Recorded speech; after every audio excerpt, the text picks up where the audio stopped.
జమ్మలమడుగులో TDP నేత భూపేష్ ఆత్మీయ సమావేశం నిర్వహించారు.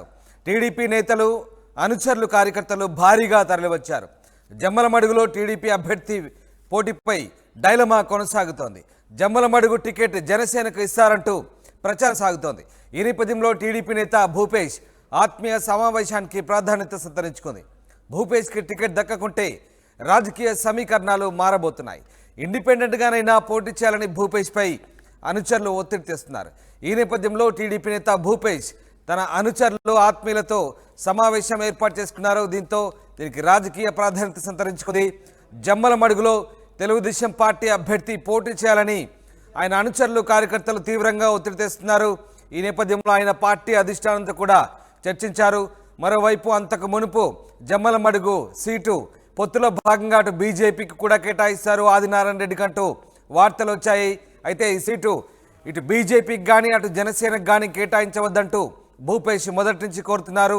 పార్టీని ఇన్ని రోజుల నుంచి పార్టీ క్యాడర్ను కాపాడానని, అధికార పార్టీ నాయకులు కూడా పార్టీలో చేరేలా తాను ప్రయత్నం చేశానంటూ భూపేష్ టీడీపీ అధిష్టానంతో చెప్పినట్టు తెలుస్తుంది. ఈ నేపథ్యంలో తాజాగా జమ్మలమడుగు సీటు మిత్రపక్షాలకు కేటాయిస్తారంటూ వస్తున్న వార్తల నేపథ్యంలో టీడీపీ నేత భూపేష్ ఆత్మీయ సమావేశం ప్రస్తుతం చర్చనీయాంశంగా మారింది.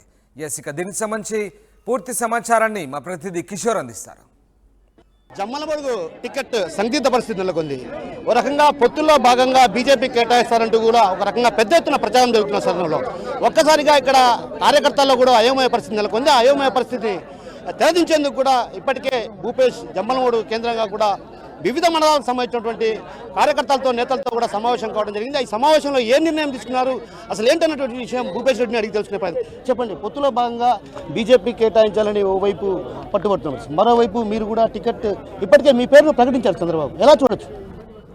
అదే పదే పదే అన్ని మీడియా ఛానల్స్ కానీ మీ ఆర్టీవీకి కానీ నేను చెప్పదలుచుకుంది ఏంటంటే, కష్టాన్ని చూసి ఎవరైతే 30 నెలల నుంచి ప్రజల్లో ఉన్నారో, ప్రజల్లో చైతన్యపరిచి ఈ అరాచక పాలనను ఎవరైతే పారదోలి మళ్ళా చంద్రబాబు నాయుడు గారిని ముఖ్యమంత్రి చేసుకోవాలని ఒక దృఢ సంకల్పంతో ఎవరైతే ఉన్నారో వాళ్లకు టికెట్ కేటాయించాలని కూడా నేను ఆశాభావం వ్యక్తం చేస్తున్నాను. ఎందుకంటే కార్యకర్తలు ప్రతి ఒక్కరూ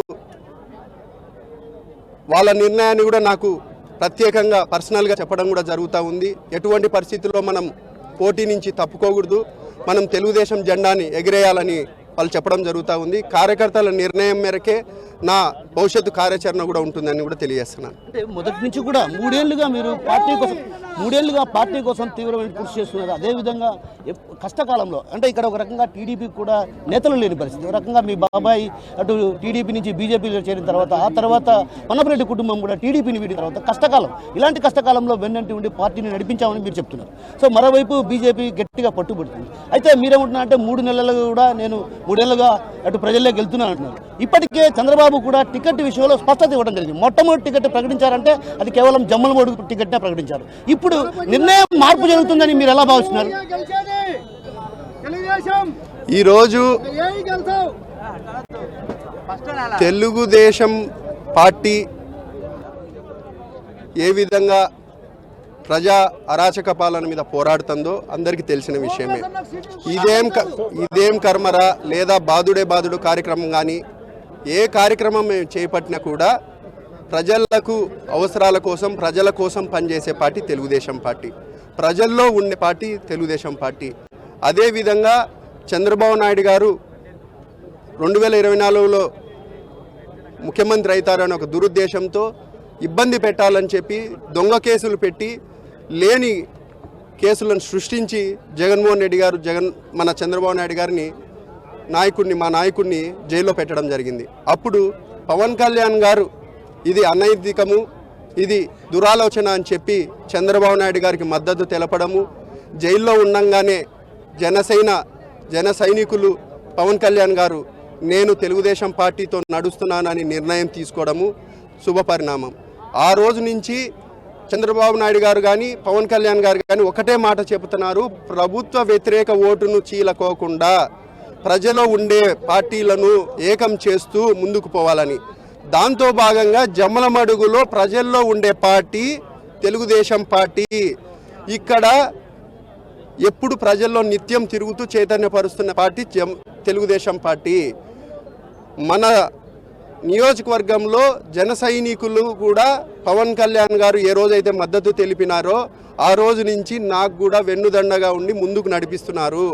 అదేవిధంగా బీజేపీ పొత్తులో భాగంగా 3 రోజుల కిందట మనం కలవడం జరిగింది. ఎవరైతే కష్టపడుతున్నారో ప్రభుత్వ వ్యతిరేక ఓటు చీలకోకుండా ఎవరైతే ఆలోచనలు ఉన్నాయో వాళ్ళ మద్దతు కూడా నాకు ఉంటుందని నేను ఆశాభావం వ్యక్తం చేస్తున్నాను. దయచేసి ఆలోచన చేయండి. కార్యకర్తలు, నాయకులు ఏ పార్టీకి ఏ విధంగా ఫోర్స్ఫుల్గా పనిచేస్తున్నారో ఆ పార్టీకి మద్దతు తెలపాలని, ప్రజా వ్యతిరేక ఓటును చీలకోకుండా ఉండాలని నాకంటే సీనియర్ నాయకులు ఎంతోమంది ఉన్నారు. అందరూ ఆలోచన చేసి నిర్ణయం తీసుకోవాలని కూడా కోరుకుంటున్నాను. అంటే ఒక రకంగా మీరు అంటున్నది ఏంటంటే తెలుగుదేశం పార్టీ బాగా బలంగా గ్రామీణ స్థాయిలో నాటుకుపోయింది. బీజేపీ కావచ్చు, అటు జనసేన కావచ్చు, గ్రామీణ స్థాయిలో పుషప్ కాలేదన్నటువంటి భావన కదా మీరు అన్నారు. నేను చెప్పేది ఇప్పుడు ఈస్ట్ గోదావరి, వెస్ట్ గోదావరి, రాజమండ్రి అక్కడ జన సైనికులు కూడా గ్రామ స్థాయిలో, మండల స్థాయిలో స్ట్రాంగ్గా ఉన్నారు. అక్కడ తెలుగుదేశం క్యాడర్ ఎక్కడైతే కొంచెం తక్కువగా ఉందో అక్కడ జన సైనికుల్ని గెలిపించే విధంగా నిర్ణయం. పవన్ కళ్యాణ్ గారు పదే పదే ఒకటే విషయం మీద స్టాండ్ బైగా ఉండేది, ప్రజా వ్యతిరేక ఓటును చీలకూడదు అనే విషయం మీద ఈ మాటలు వస్తున్నాయి. ఏ పార్టీకి తక్కువ ఉంది ఎక్కువ ఉంది కాదు. ఎవరైతే ప్రజల్లో పోరాడుతున్నారో, ప్రజల్లో ఉంటున్నారో ఇక్కడ తెలుగుదేశం పార్టీ స్ట్రాంగ్గా ఉంది కాబట్టి వాళ్ళ మద్దతు ఇక్కడ తెలపాలని కోరుకుంటున్నాం. జనసేన ఎక్కడైతే స్ట్రాంగ్గా ఉంటుందో అక్కడ మన మద్దతు వాళ్ళకి ఇవ్వాలని కోరుకుంటున్నారు. అట్లనే బీజేపీ కూడా ఎక్కడైతే స్ట్రాంగ్గా ఉంటుందో, సెంట్రల్ పార్టీ నేషనల్ పాలిటిక్స్లో యాక్టివ్గా ఉంటుందో ఆ విధంగా అడుగులు వేయాలని ఉద్దేశంతోనే నేను ఈ మాటలు మాట్లాడడం జరుగుతూ ఉంది. ఇది అంటే గతంలో కూడా మీరు ఒక మాట చెప్పారు, బాబాయి నా కోసం రాజకీయాల్లోకి ఖచ్చితంగా ప్రోత్సహిస్తారన్నటువంటి విషయాన్ని. ఈ సందర్భంగా బాబాయి ఏమైనా కొంచెం వెనక్కి తగ్గి మీకు సహకరించే అవకాశాలు ఏమైనా ఉన్నాయి?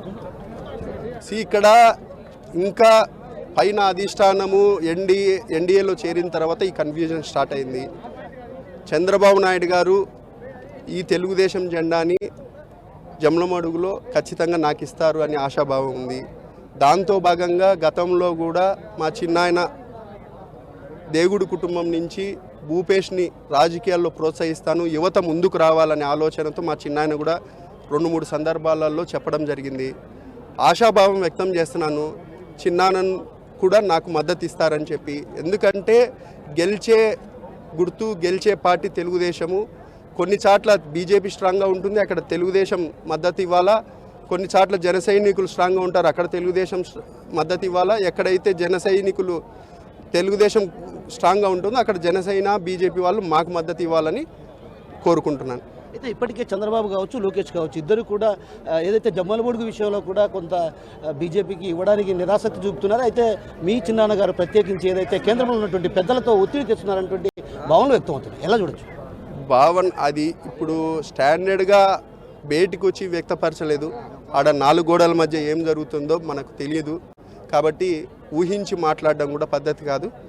కార్యకర్తలు జమ్లో నియోజకవర్గంలో నాయకులు ఏ విధంగా నన్ను ప్రోత్సహించి అండదండగా ఉంటారో ఆ నిర్ణయం మేరకే ఉంటాను. సో మొత్తం మీద ఏదైతే కార్యకర్తల అభిష్టం మేరకే నడుచుకుంటాను. రానున్న రోజుల్లో ఖచ్చితంగా తనకే టికెట్ వస్తుంది బీజేపీ. ఎందుకంటే గ్రామ స్థాయిలో బీజేపీ బలోపేతం కాలేదు కాబట్టి టీడీపీ గ్రామీణ స్థాయిలో కూడా బలంగా పుంజుకున్న తరుణంలో కూడా టీడీపీకి టికెట్ ఇస్తారన్నటువంటి భావన మనతో పడినటువంటి భూపేష్ రెడ్డి వ్యక్తం చేస్తున్నారు. కెమెరా పర్సన్ నాగేశ్వరరావుతో కిషోర్, RTV, జమ్మలమడుగు నుంచి.